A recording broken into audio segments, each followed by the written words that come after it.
आप एग्जाम के अंदर कितना पढ़ के जा रहे हो उससे उतना फर्क नहीं पड़ रहा, बट अपने आंसर्स को आप लिखकर कैसे आते हो उससे बहुत ज्यादा फर्क पड़ता है। क्योंकि मैंने ऐसे बहुत स्टूडेंट्स देखे हैं जो कि एग्जाम के अंदर पढ़ के बहुत कुछ जाते हैं, बट आंसर लिखने का तरीका ही नहीं आता, पैटर्न ही नहीं पता, सही तरीके से आंसर लिखना नहीं आ रहा। अगर आंसर लिखना नहीं आएगा तो मार्क्स कम आएंगे। मैंने ऐसे भी स्टूडेंट्स देखे हैं जो कि बहुत कम पढ़ के जा रहे हैं, बट उन्हें आंसर राइटिंग के कुछ ऐसे हैक्स के बारे में पता है जिनकी मदद से वो एग्जाम के अंदर बहुत कम पढ़ के जाते हैं बट मार्क्स बहुत अच्छे लेकर आते हैं। तो उन्हीं हैक्स को आज डिटेल में समझते हैं।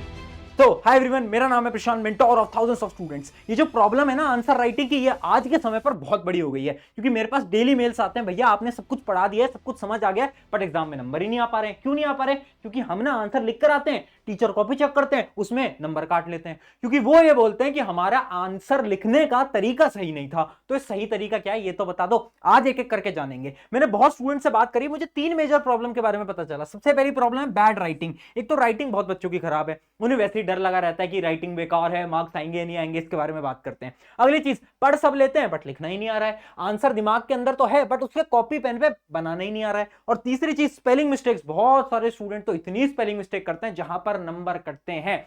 अब सबसे पहले देखते हैं बैड राइटिंग। अब ना इसको मैं तुम्हें एक एग्जांपल से दिखाता हूं। एक स्टूडेंट है, उसकी मैं आपको ना नोटबुक दिखाना चाहूंगा, ध्यान से देखना। ये स्टूडेंट है, इसकी राइटिंग देखो उतनी कोई खास नहीं है, उतनी आप अच्छी नहीं बोल सकते इसकी राइटिंग। और देखो इसने आंसर को लिख रखा है ना। तो आपको ये आंसर पढ़ने में थोड़ा अजीब सा लग रहा होगा, मजा भी नहीं आ रहा होगा, पढ़ने में बड़ा बेकार सा लग रहा है। अब यही सेम स्टूडेंट जिसकी राइटिंग उतनी अच्छी नहीं है, अब यही सेम स्टूडेंट ने यह आंसर लिखा है। अब खुद बताओ ये आंसर क्या तुम्हें पढ़ने में आ रहा है? बिल्कुल आ रहा है। क्या अच्छा लग रहा है? बिल्कुल लग रहा है। क्यों अच्छा लग रहा है? क्योंकि डिफरेंस पता है क्या है? उस वाले आंसर शीट में उसने एक पैराग्राफ में आंसर को लिखा है। राइटिंग सेम है बट उधर पैराग्राफ है और यहां पॉइंट्स हैं। देखो एक पॉइंट बना दिया, 2 पॉइंट बना दिए, 3 पॉइंट बना दिए। उसके साथ साथ वहां पर बहुत सारे कटिंग्स थी, कट कर रखा था बीच बीच में। यहां पर एक भी कट नहीं है, तो इस वजह से ये सुंदर लग रहा है। तो देखो इससे मैं आपको ये बताना चाहता हूं, राइटिंग चाहे जैसी भी है फर्क नहीं पड़ता। फर्क इस बात से पड़ता है कि आप अपने आंसर को लिखकर कैसे आ रहे हो। याद रखना पहला पॉइंटर हमारा ये है, जितना पॉसिबल हो पाए अपने आंसर को पॉइंट्स में लिखो। स्पेशली साइंस एसएसटी के अंदर तो आपको अपने आंसर्स को हमेशा पॉइंट्स में लिखना है। अगर आप पॉइंट्स में लिखते हो ना तो आराम से आपके टीचर उसको पढ़ पाएंगे, चाहे आपकी राइटिंग कैसी भी है। तो पहला डाउट क्लियर हो गया ना कि आपकी राइटिंग बेकार है तो क्या होगा। दूसरा डाउट, भैया ग्रामर मिस्टेक करते हैं, स्पेलिंग मिस्टेक करते हैं। स्पेलिंग मिस्टेक के अंदर मेजरली मार्क्स नहीं काटे जाते, इस बात को समझ लो, ठीक है। स्पेशली साइंस एसएसटी जैसे सब्जेक्ट में कभी भी कोई भी टीचर आपके स्पेलिंग पे नंबर नहीं काटेगा। इंग्लिश में करते हैं ऑब्वियस सी बात है, बट साइंस एसएसटी में नहीं करते, उतना डरने की बात नहीं है। अब मैं आपको एक एक करके हैक्स बताऊंगा कि आपको अपने आंसर्स को अटेम्प्ट कैसे करना है। एक आपकी जो नोटबुक आती है उसके अंदर सबसे पहले आते हैं 1 मार्कर। आपके पेपर के अंदर 1 मार्कर क्वेश्चन होते होंगे, कुछ होते होंगे एमसीक्यू। तो एमसीक्यू तो आप वैसे ही अटेम्प्ट कर दो। कुछ कुछ पेपर्स में आते हैं 1 लाइनर क्वेश्चंस। तो याद रखना अगर आपके 1 मार्क का क्वेश्चन है और आपको लिखना है तो आप एक लाइन के अंदर लिखो और वहां पर आप अपनी ग्रामर को सही रखो, है ना। आप कुछ भी एक लाइन लिख रहे हो ना, तो उस एक लाइन में भी अगर आपने स्पेलिंग मिस्टेक या फिर ग्रामर मिस्टेक करी तो टीचर इजीली पकड़ लेगा। और अगर टीचर पकड़ लेगा तो थोड़ी बहुत चांसेस बन जाती है नंबर काटने की। तो ये गलती तो मत करना। फिर आते हैं हमारे 2 मार्कर। देखो 2 मार्कर में हमेशा याद रखना 3 से 4 लाइन आपको कितना लिखना है, 3 से 4 लाइन आपको लिखनी है। उसके साथ साथ हमेशा एग्जाम्पल देना है। कोई भी क्वेश्चन हो, अगर एग्जाम्पल है उस क्वेश्चन का तो एग्जाम्पल लिख कर आओ। जैसे आपसे पूछ लिया टाइप्स ऑफ सॉइल, तो आप सॉइल के नाम लिख कर आ रहे हो और उसके एग्जाम्पल देके आ रहे हो, है ना। तो इस प्रकार से आप एग्जाम्पल भी देना 2 मार्कर क्वेश्चन के अंदर। बात करते हैं 3 मार्कर। 3 मार्कर या फिर 4 मार्कर के जो क्वेश्चंस होते हैं उनके अंदर अगर डायग्राम पूछा जा रहा है या फिर नहीं भी पूछा जा रहा है, अगर तुम्हें याद आ रहा है उससे रिलेटेड डायग्राम, तो हमेशा डायग्राम बनाकर आओ, स्पेशली इन साइंस, ठीक है। साइंस के अंदर डायग्राम्स होते हैं वो बनाकर आओ। उसके अलावा पॉइंट्स में आंसर लिखना है, 3 से 4 पॉइंट्स के अंदर आपको आंसर लिखना है ना। अगर इंग्लिश का कोई आंसर है, हिंदी का कोई आंसर है, तो आपको पैराग्राफ में लिखना होगा। पैराग्राफ में कितनी लाइन? 6 लाइन। अगर आप 6 से 7 लाइन का आंसर लिख देते हो ना तो आपको पूरे नंबर मिलेंगे। याद रखना छोटा आंसर मत लिखना, अगर आप 2-3 लाइन का आंसर लिखोगे नंबर कट सकते हैं। अगला पॉइंट देखते हैं 5 मार्कर क्वेश्चन। देखो 5 मार्कर क्वेश्चन की अटेम्प्टिंग स्ट्रेटेजी क्या है। 5 मार्कर क्वेश्चन में मिनिमम आपको 5 पॉइंट लिखकर आने हैं और ट्राई करना कि जो 5 मार्कर क्वेश्चन होते हैं ना बेटा, हमेशा इनको पॉइंट्स में अटेम्प्ट करो। क्योंकि पॉइंट्स में क्या होता है ना, टीचर आराम से चेक कर लेते हैं, 1 पॉइंट, 2 पॉइंट, 3 पॉइंट, 4 पॉइंट, एक एक एक नंबर मिलते हैं, पूरे नंबर आपको आराम से मिल जाते हैं। अगर आप 5 पॉइंट से कम लिखकर आए, इमेजिन करो आपने 4 ही पॉइंट लिखे, तो टीचर के पास स्कोप आ जाएगा आपके नंबर को काटने का, क्योंकि वो आपको बोल सकते हैं तुमने 1 पॉइंट कम लिखा है, तब तुम क्या बोलोगे। इस वजह से हमेशा 5 पॉइंट लिखना। अगर आपको 5 पॉइंट याद नहीं आ पा रहे हैं तो आंसर को हमेशा पैराग्राफ में लिखना।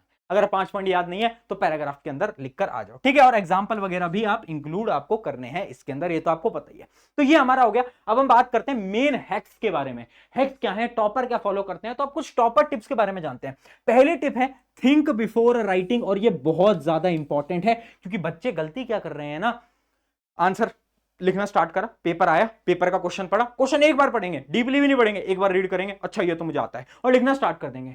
अब लिखना स्टार्ट कर देंगे, उन्होंने दिमाग के अंदर कोई इमेज नहीं बनाई कि मैं आंसर में क्या लिखूंगा क्या नहीं लिखूंगा। अब कुछ गलती हुई, कट कर दिया, 2 बार कट कर दिया, 3 बार कट कर दिया, पूरा आंसर खराब हो जाएगा तुम्हारा। जब टीचर चेक करेंगे ना, वो बोलेंगे ये क्या बेकार बच्चे की कॉपी है यार, और तुम्हारे नंबर बहुत कम आएंगे।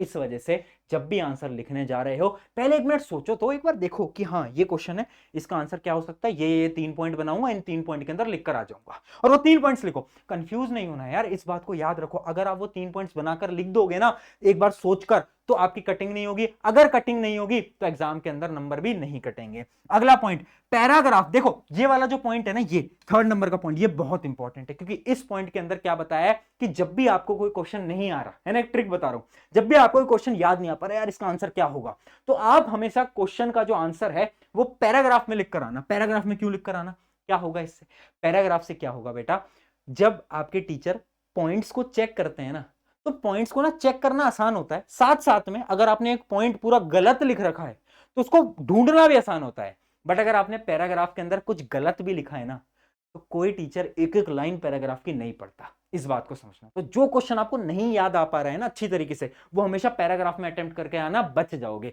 ट्रिक बता रहा हूं, अपने स्कूल तक मत पहुंचाना इस ट्रिक को। अगला था लास्ट में पॉइंट्स ट्रिक। देखो ये जो ट्रिक है क्या है, ये टॉपर बच्चे फॉलो करते हैं।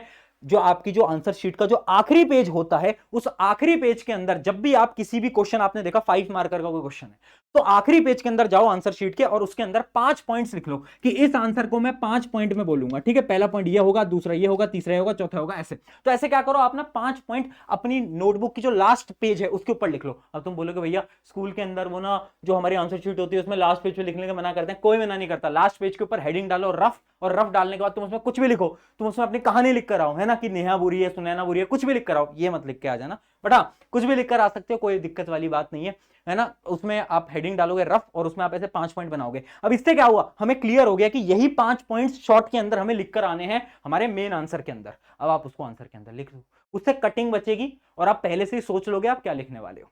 हमारा अगला पॉइंट आता है अंडरलाइन कीवर्ड। देखो जो भी इंपॉर्टेंट कीवर्ड्स हैं उनको अंडरलाइन किया करो, उससे ना प्रेजेंटेशन पे बहुत फर्क पड़ता है ना। हम कॉपी देखते हैं ना किसी स्टूडेंट की जिसने अंडरलाइन कर रखे होते हैं इंपॉर्टेंट वर्ड्स को, तो हम उस इंपॉर्टेंट वर्ड को देखते हैं, टिक करते हैं, नंबर देते हैं, 1 नंबर इसका, 2 नंबर इसके, 3 नंबर इसके, बस। तो चेक करना बहुत आसान हो जाता है, और जितना आसान टीचर के लिए चेक करना होगा उतने ज्यादा आपके नंबर आएंगे, इस बात को समझ लो आज ही। तो ये थे कुछ इंपॉर्टेंट पॉइंट, और अब मैं बढ़ रहा हूं अल्टीमेट हैक की तरफ। अब ये जितनी भी तुम्हारी प्रॉब्लम है ना, कि आंसर लिखना ही नहीं आ पाता है ना, हम सोचते तो हैं, हम पढ़ भी लेते हैं, बट जैसे एग्जाम हॉल में जा रहे हैं तो आंसर समझ ही नहीं आ पा रहा कि शुरू कहां से करें, खत्म कहां से करें। प्रॉपर आंसर राइटिंग हैक क्या है, एक अल्टीमेट हैक बता रहा हूं, हर रोज फॉलो करना पड़ेगा। अगर कर सकते हो तो सुन लो। देखो आपको क्या करना है, एक छोटी सी नोटबुक बनानी है, और उस नोटबुक के अंदर डेली डेली रात को सोने से पहले सिर्फ 5 से 10 मिनट की कहानी बता रहा हूं आपको, डेली 5 मिनट आपको इसको देने हैं, और उस 5 मिनट के अंदर इस नोटबुक के अंदर आपको इंग्लिश के अंदर, अगर आपका मीडियम इंग्लिश है, अगर हिंदी है तो हिंदी के अंदर आपको क्या करना है, आपने जो पूरे दिन में करा वो आपको लिखना है।